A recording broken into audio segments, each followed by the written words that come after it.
Hey everyone, welcome back to Homegrown Passion. Today's video I did over a couple of separate days, but it's showing me cleaning up the greenhouse, cleaning channels and how I do it, some tricks I do, and doing my HypoGrow and hacking off some tomatoes because the season is winding down, so hope you enjoy this video. Well, it's going to be another hot week, so I got to make sure I get my HypoGrow into my nutrient system for the NFT channels because it keeps everything clean and keeps a lot of the pathogens out of there. Been using this product for about 4 years. I know I've done other videos on it, and it really does a great job of keeping my roots nice and healthy and nice and white. So I do the weekly treatment. When it gets hot, I do it more than once a week, and it's like 2 to 3 milliliters per gallon. So with my tank, it's just over 2.5 quarts of HypoGrow I put into the system there. And like I said, it does a really good job, so I just measure it out into a container, go back to my nutrients tank and dump it on in, and it does its job. What I really like about HypoGrow is that it's non-toxic. Another reason I like to use the HypoGrow is that if you get it on your skin, it doesn't do any harm to you. It's not, as it says here, health injuries are not known or expected under normal use. And I've got some on my hands and it doesn't do a thing. And you can tell it's a surface cleaner, you can do it for propagation, media cleaner, nutrient flush. It does a really good job, so I've been very happy with this product.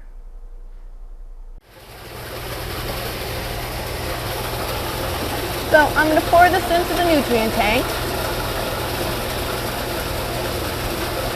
And I know last year when I did the deep clean, Crop King was really surprised at how clean all my emitters were. And this product really makes a difference in keeping everything from clogging up. And I know since I've been using it, I haven't been using the canned air as much to get my spaghetti tubes cleaned out. So there's my dose for the week, and if it gets hot again, I'll put some more in. There's my pool net that I keep on the end of my return line to keep any roots and stuff out of there. Looks like I need to clean that out, so I think I'll get to that right now.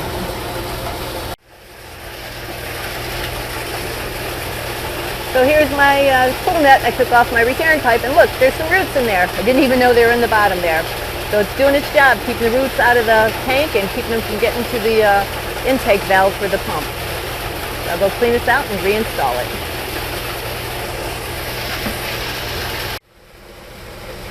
As I was saying, when you use HypoGrow, it really cleans out the emitter lines and your return lines. And last week I put some in. I hadn't put any in for probably a week, and I knew that it would clean out any algae that was in there, so I kept an eye on it, and I had to clean out my other filter here because it was clogged up and my pump wasn't pumping like it should be. So when you do maintenance, you got to make sure you check all your components, keep everything up and running. Nothing more disappointing than have a head of lettuce almost ready for harvest and then the emitter clogs up and it dies. So like always, be proactive instead of reactive when it comes to hydroponics. So you can see here I have a white plastic cover that I put over my nutrient tank. It helps keeps the algae from forming in the summertime. Anything you can do to prevent algae is well worth it. So you can tell I have it pulled back because I put the HypoGrow in. So I'm going to go ahead and get this situated again so the whole tank gets covered. And I've noticed over the past couple of years of using this, it's made a big difference in my algae growth. Well, as you can tell from the video so far that today's cleaning day. And in the real world, when you harvest channels, you should clean them right away. They clean up a lot easier. Well, you know how the world gets. So these channels have been harvested last week, got dried roots in them. So I'm going to have to do a little extra step, which really doesn't take too long, and I'll show you what that is. Okay, here's the little trick that I do when I'm cleaning my channels that have been setting for a while. As you can tell, there's some dried roots in this guy here. So what I do, put that on there, is I get a bucket of water with just a little bit of bleach in it, like the cleaning solution I use when I wash the channels, and I just dump it on into the channel. Make sure it's not hooked into the return pipe because you don't want that going down into your system. And just go on down this whole section that you want to clean. And this will definitely loosen up all the roots so then you can go ahead back through and clean them out. Because otherwise, if you leave them in there, they're stuck to the bottom, you can't get them out. Because you want to make sure you get this thing 99% clean. You want to make sure there's no pathogens or anything left into the system. And another trick I do, as you can probably see up closer here, there's some dried up leaves. So I just take my little squirt bottle here, my little sprayer, and I just spray the channel down, and it loosens up those leaves, so when I come back with my rag, they just wipe right off. So just little time-saving tricks. Another thing I like to do is time myself when I'm doing this, so a channel like this would probably take me about 1 minute to do, minute and a half.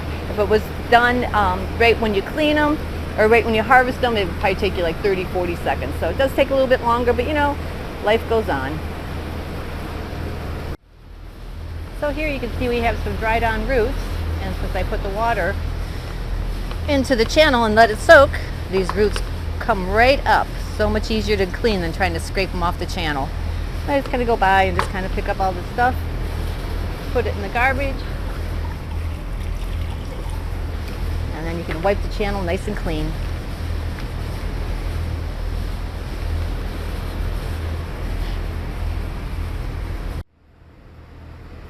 So I thought I'd show you guys my project for today. I'm hacking off the tomatoes.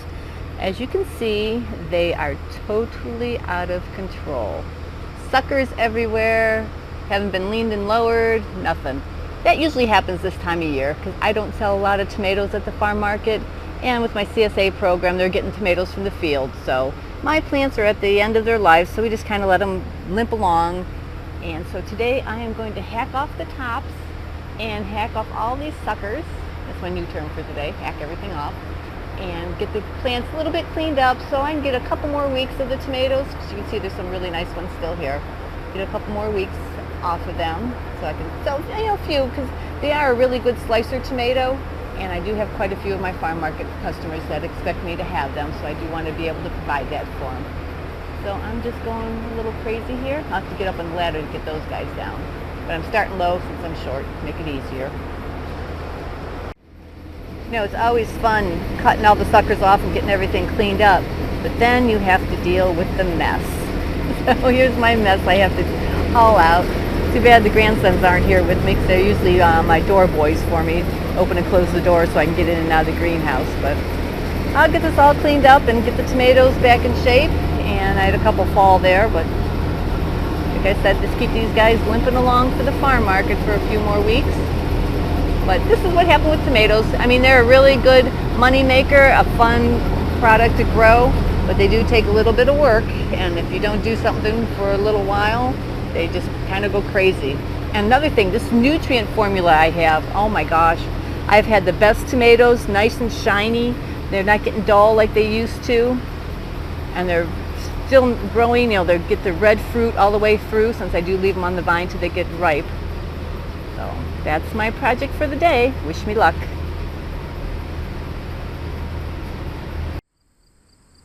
So I hope you guys liked today's video and learned a few things about how I clean up everything. Got in front of me some slab wood here. Doug got it from an Amish mill. They're selling it really cheap, so we figured even though we have enough wood on our property, it's always good to have a backup, because you never know what the winter's going to bring. So like always, leave me any questions, comments, and suggestions down below, and we'll see you guys next video, which is going to be up on Saturday, and some more cleaning.